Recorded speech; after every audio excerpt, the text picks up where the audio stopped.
বলিউড নায়ক ভাবলেন শাকিব খানকে, মিমকে দর্শক কিভাবে চান? দাগি সিনেমার আপডেট চলে এসেছে। সকল মুখের ঝগড়ার সমাপ্তি এখন থেকে হাতাতে হবে। কাকে উদ্দেশ্য করে এই কথাটি বললেন? তবে দাগি সিনেমার শুটিংয়ের কাজ শেষ হয়েছে, শীঘ্রই ট্রেলার দেখতে পারবেন দর্শক। তবে বিদ্যা সিনহা মিম এবার আকর্ষণীয় রূপে ধরা দিলেন ক্যামেরাতে। তাকে দেখলেই মনে হবে বলিউডের নায়িকা। শাকিব খানের নায়িকা হিসাবে তাকে ভালোই মানাবে। এর আগেও শাকিব খানের সঙ্গে সিনেমা করেছেন। এখনও তিনি ফিটনেস ধরে রেখেছেন এই নায়িকা। তবে দানব সিনেমাতে শীঘ্রই দেখা যাবে তাকে। দেখা যেতে পারে তাণ্ডব সিনেমাতেও। ঢালিউডের সুপারস্টার শাকিব খান হাবিবি লুকে তিনি লিলি প্রোডাক্টের অ্যাড করলেন।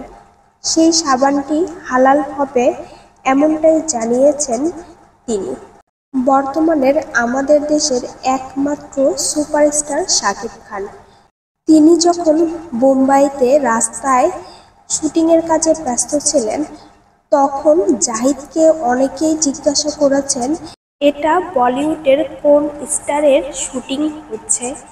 তখন আমি বলি তিনি বলিউডের স্টার না, বাংলাদেশের মেগা স্টার শাকিব খান।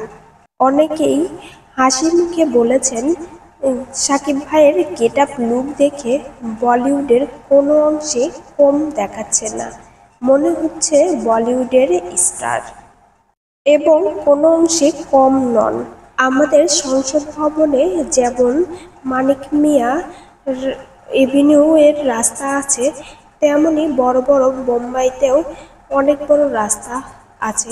সেখানেই শুটিংয়ের কাজের সময় এমনই জানিয়েছেন বেশ কিছু দর্শক। সেই রাস্তাতে বেশ কিছু শুটিংয়ের কাজ শেষ হয়েছে বরবাদের, এবং সেখানে শাকিব খান শুটিং করেছেন। ঝামেলা ছাড়াই সেই রাস্তায় শুটিং হয়েছে, এমনটাই জানিয়েছেন জাহিদ চ্যানেল আই এক সাক্ষাৎকারে। বরবাদ সিনেমাতে একটি সিনেমার দৃশ্যে দেখা যাবে জাহিদকে। আজকে মুক্তি পেতে চলেছে বরবাদ সিনেমার ট্রেলার এবং সিকান্দার সিনেমার ট্রেলার সালমান খানের। প্রিয় দর্শক, তবে বিনোদন জগতের আপডেট পেতে আমাদের পাশেই থাকুন। ফেসবুক পেজটি ফলো দিয়ে এবং ইউটিউব চ্যানেলটি সাবস্ক্রাইব করে